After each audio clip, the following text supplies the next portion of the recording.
I'm Dr. Nehemiah Latolla from the Nelson Mandela University, and I'm here to talk to you about the or at least I find it, very exciting prospects that are available to us when we use community engagement in our STEMI learning and teaching. You will notice that we don't say teaching and learning, we say learning and teaching, and that is quite intentional because we find as teachers, as lecturers, we've grown accustomed to foregrounding the teaching practice. However, I think, and many other theorizers in pedagogy and teaching think that we should foreground learning. And so therefore you will see I am quite a fan of learning and teaching. So we had a little laugh. I attended the STEM Con festivals in Cape Town earlier this year as a speaker. They were invited by Olga. We had a little laugh about how I presented myself at the conference when I arrived. I arrived on the day, I was there for one day. I had on a skinny jeans, I had on a black t-shirt with morphine written on it, and I had my hair tied back, and she was like, they were all wondering, who is this fellow? And I said to her, Olga, I was intentional about my appearance at the conference. For too long, we have represented science with a specific look. You know, science teachers, let me tell you one thing, they love a suit. They love a suit, and it's honorable, it's just, it's a valuable contribution, but sometimes can be exclusive or not inclusive of students who see you. And so it's been my avid prerogative to, when I engage, to try and disrupt the way I present myself. I wanted to be good today. I had a good outfit planned. I was going to be in a shirt formally, but I lost my luggage on my way back from Germany. So you got stuck with this. It's disrupting. So continuing this effort of disrupting the conversation, I want to start by, you saw my teaching philosophy is informed by the humanizing pedagogy. So as a scientist, I want to start by humanizing myself. And I want to do so by doing a reflection on two poems. Also write poetry, but I won't be sharing my own today.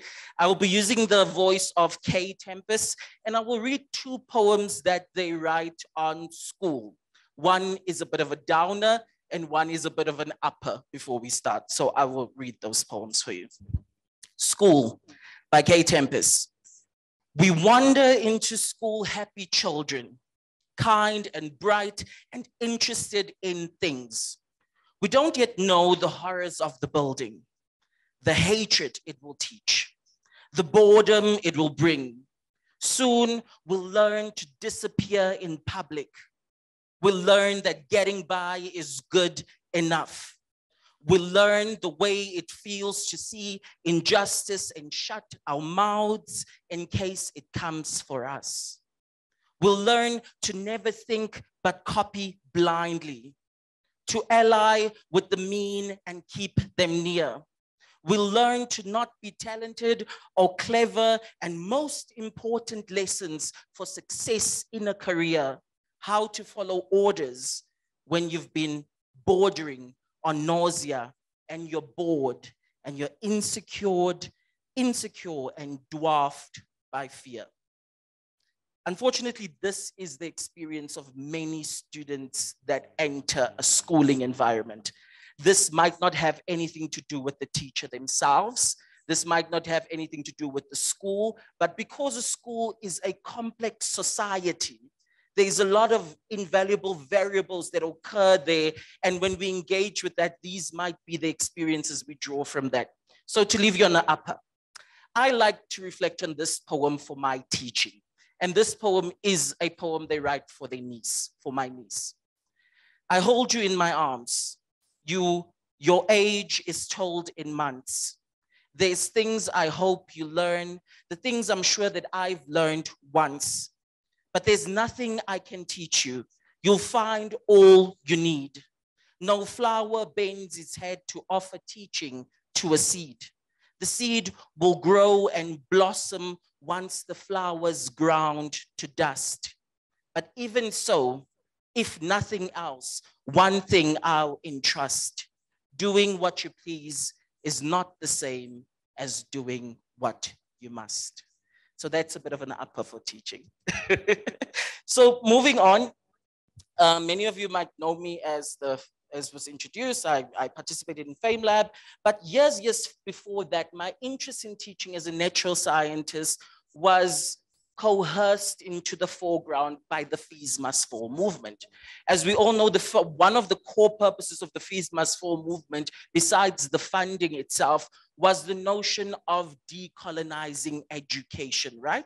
And so for scientists, that was a very interesting conversation to have, because science is universal. You know, how really are you going to change what Newton said? But Newton said this was Newton said. How is science colonized?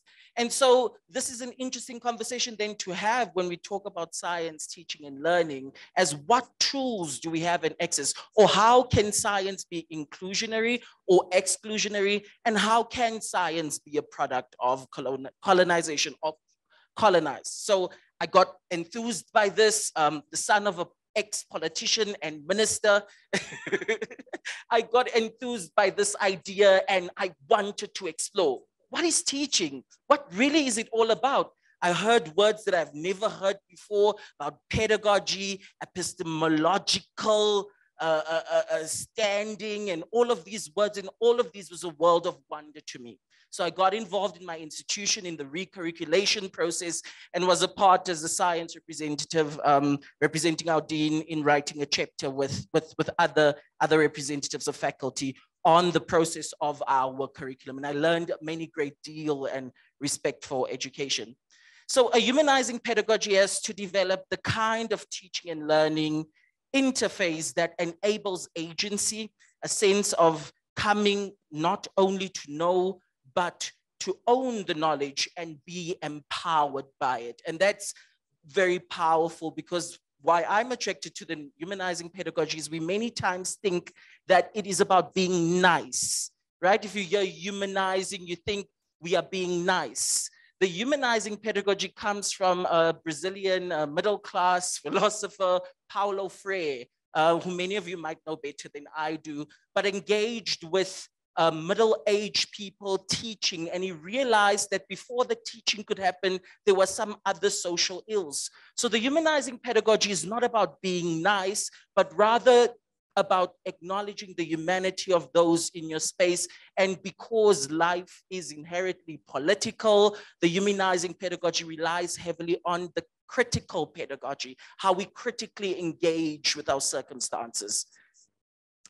I am a chemistry and organic chemistry lecturer at the university in a postdoctorate. So my interest, though, as a researcher, as you will see by the pictures I've compiled, is about community engagement, finding out what indigenous knowledge systems we have at our disposal that can solve our problems. We many times hear that we have many solutions from abroad, but many times those solutions don't really fit quite well or don't really speak to us. And I find that indigenous knowledge systems offers us that opportunity to have these systems that have been went through over years and that in some ways have been validated, maybe not formally, but have been validated through practice, and science is a practice. And that gives us great insight. I'm in drug discovery, and many of you might know me from the STEM Clubs Confest, and this is gonna be a part 2 of that talk. So I'm going to continue now.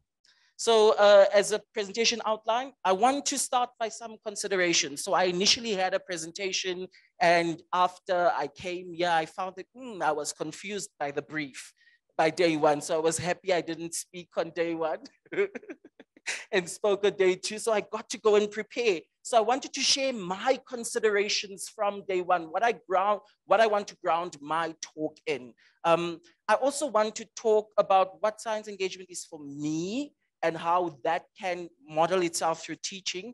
Science engagement, the community and science education, and maybe talk about or propose indigenous knowledge systems, community engagements in the teaching and learning of STEMI courses. So some of my considerations is that the theme of the conference is preparing learners from disadvantaged communities for the future of work. and there are additional parts, but my part is going to rest on that part of the theme.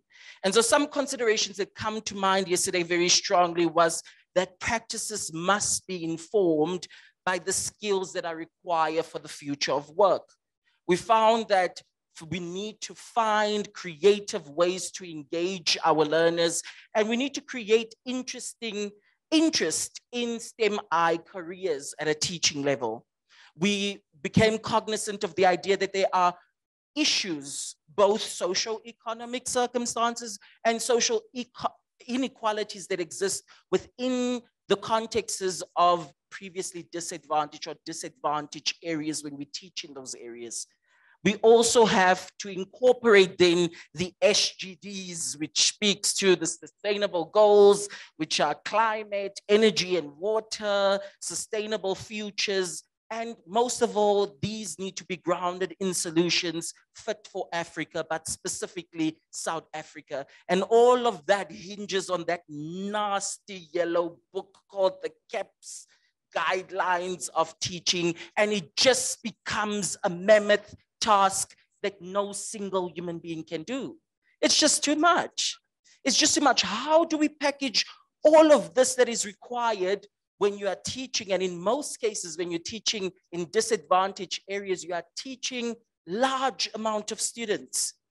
There is resources deficient. So don't even say that I'm going to wait from when the government finally sees us and give us funding to do these fancy raspberry gadgets and stuff. It seems insurmountable. Maybe not now, maybe in 10 years, maybe, and then coupled with that, the idea that certain schools are being closed because the inability of students to do science. I found that jarring. I had chills all over my body. I'd never known that was something that happens. How are human beings unable to learn? So then the first thing that came to mind when I heard that statement was, shouldn't we have started by how do we support teachers to access students to better learning before we say that this whole community cannot do science? And so obviously the thing is like, no, it's not bad because, you know, you're just going to go to a different community where schools offer science if you are apt at science, because the majority of you are a lost cause, right? And so now we also have to think about these social economic issues that persist, that how does someone who has all of these issues make it to another school? So we're expecting these students from these under-resourced areas to be superhumans really early, to fend for themselves, to make and charter a pathway for themselves, which is an insurmountable task to think of. Bearing in mind our history as a country, how does that happen? There's only a special few students that make it, and it should not be that way. Okay. So what is science engagement? The Falling Waters, the Global Platform for Science Engagement, defines science engagement as activities, events, or interactions bridging the gap between science and society to generate mutual learning, mutual benefits across the spectrum of public engagement in science and science communication. Our gracious hosts, or part of our gracious hosts, the NRF Research Foundation, says that science engagement is to fully realize the social, economic, and environmental benefits of the significant investment in science, research, and information. We as a country must communicate and engage the wider community more fully in science, in an understanding of the knowledge economy to which we aspire.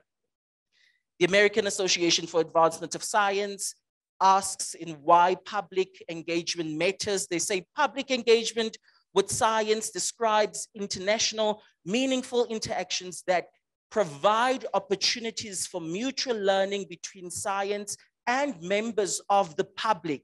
Mutual learning refers to not just to the acquisition of knowledge, but also to increase familiarities with the breadth of perspectives, frames and worldviews, and that is a lot. But we'll work through it. How many of us remember watching COVID-19 coverage during COVID-19 by scientists? What a train wreck. Half of the time, we didn't know what they were saying. Were they working? Were they not working? Are we all just waiting to be picked off by this evil virus? What is happening? And we found that there was a disconnect because there were two different languages being spoken. We were all speaking English, but I didn't have access into epidemiology English. I didn't know what they were speaking about. And then, of course, we came to the crux of the matter of what is truth? What is science? Then people said, no, I don't believe that, so it's mine. Or people went onto the internet and found one article that said what they wanted to say, and they said, this one article proved what I said, so what I said is right. So our aunts and our mothers, and we watch them all become researchers right in front of our eyes using the nifty device called Facebook. Right? And how do we block for that? How do we block for that?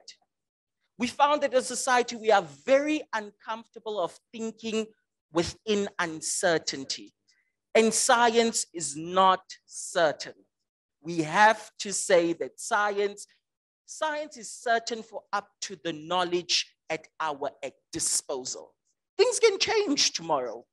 A new telescope went into the sky, all of a sudden took a picture of the universe and said, was the universe really expanding? Or is this disorder that you see? And I hope I'm not butchering it because I try, but I love the pictures in astrology, I'll say that.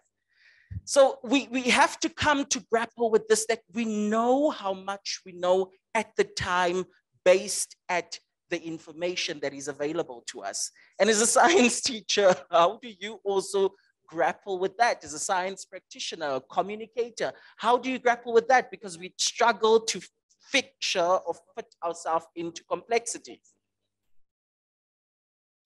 When we talk about science engagement, now talking about the teaching where you have community and science education. Science education for me is the teaching and learning of science to school children, college students, or adults within the general public. The field of science education includes work in science context, science processes, some social science, and some teaching pedagogies, right?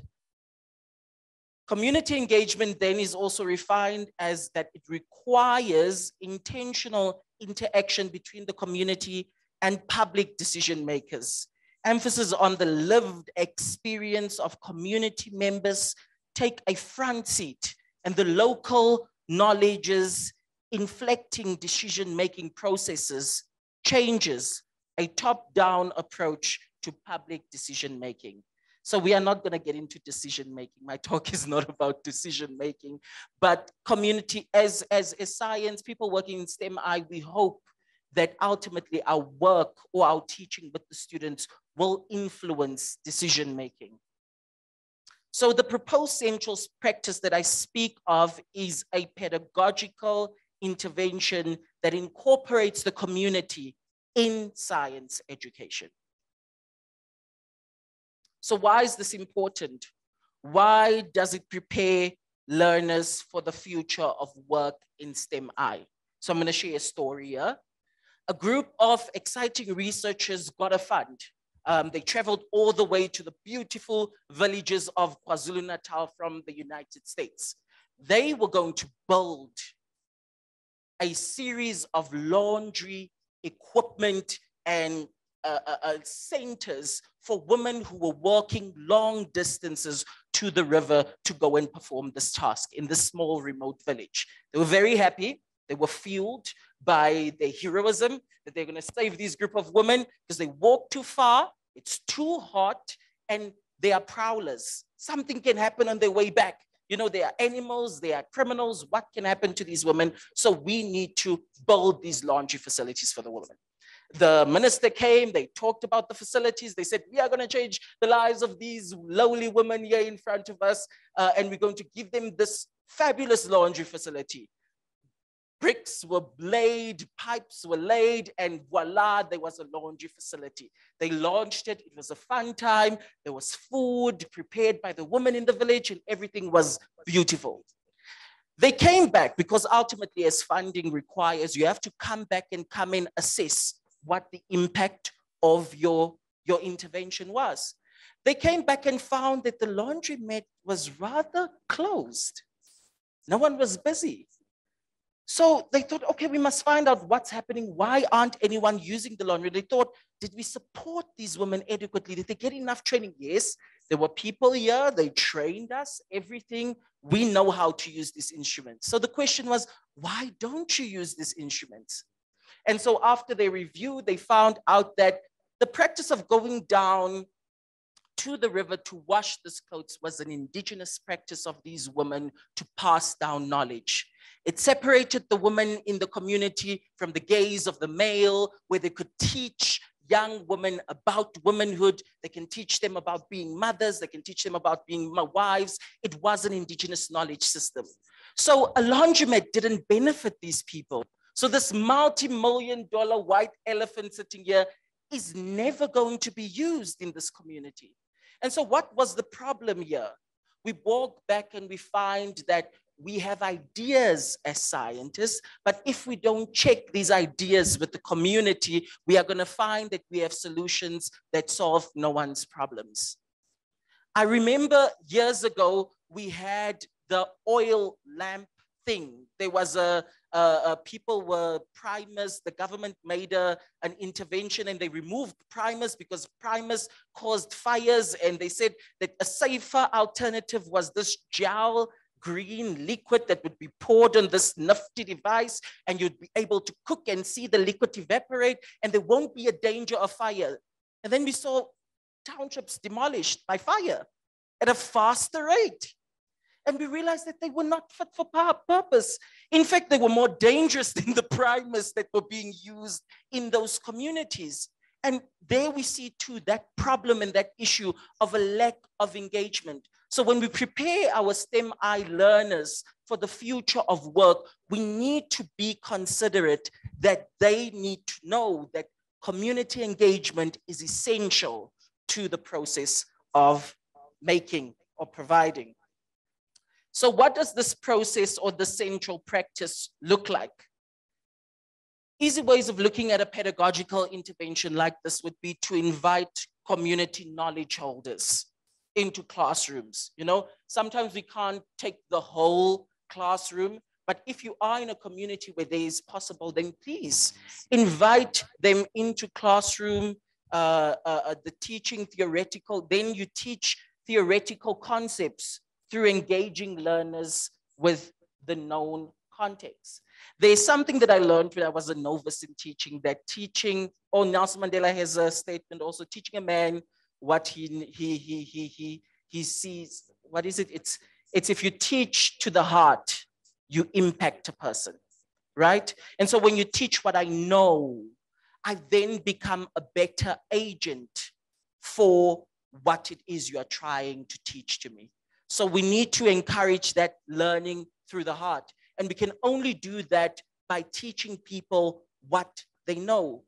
And this might seem, okay, so how do I do this with a CAPS document? How do I do this with a CAPS document that says to me what is in a bubble, right? One of my early teaching experiences was with a colleague of mine from education. She's a professor at UJ now. And she invited me to come and teach how to teach science with her when I was inquisitive about what teaching is.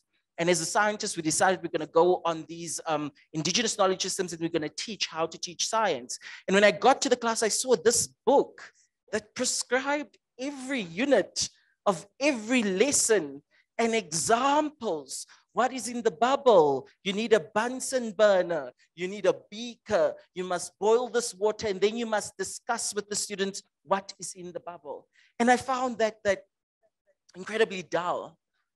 What is a Bunsen burner? But you know, do you have access to a Bunsen burner? Or are you going to have to light a candle during break before your next class so that the beaker can start bubbling, so that when they come in, they can see actual bubbles? How do you do all of that? And so these interventions then require you to stretch yourself. Science is one of those things that is contagious. You can't create excitement without being excited, right? So if you're teaching the same thing year after year after year, excitement wanes. You came in bright-eyed, bushy hair, bushy tail, and you taught students, but after 15 years of doing this, it wears off. And now you are just doing the day-to-day. And so I would encourage you with your practices, find what excites you. Steve Biko said, I write what I like, I teach what I like, right? Take that sort of a notion, find what you like and apply it to your teaching. There are so many YouTube videos out there to discuss a bubble. They don't just have to be a simple a beaker, but it'll require you to stretch yourself. So take some time, think about it. Think about it, what it is you are teaching, how you can engage someone from the community. Maybe you can take someone who talks about agriculture, who does agricultural practices, if you are doing geography or soil or whatever, and bring that person in and have them talk about their practices. Then you ask the students, let's identify, what did Mamkhulu do? How does she assess her soil? And you go through all of those processes with her. We're currently fortunate to get funding for an innovative teaching project with my host, Dr. Buiswa Hlangoti at Mandela University, where we are going to encourage this type of practice, and without divulging too much of it, but we are going to teach a class of students where we are going to motivate them to go out into the community, to go find knowledge around medicinal practices, come back to the laboratory. We as phytochemists are going to assist them in analyzing and validating that knowledge. And finally, this might enable an understanding of product development. This might enable entrepreneurship. This might prepare students to think for the future of work. So I think I have 1 minute left, and with that, I want to say thank you very much for having me. I am so honored to be speaking to you, and I hope to engage further. How many? It is 2 eyes. I didn't see it. So when your breadboard here, right? At the bottom here, right? Those are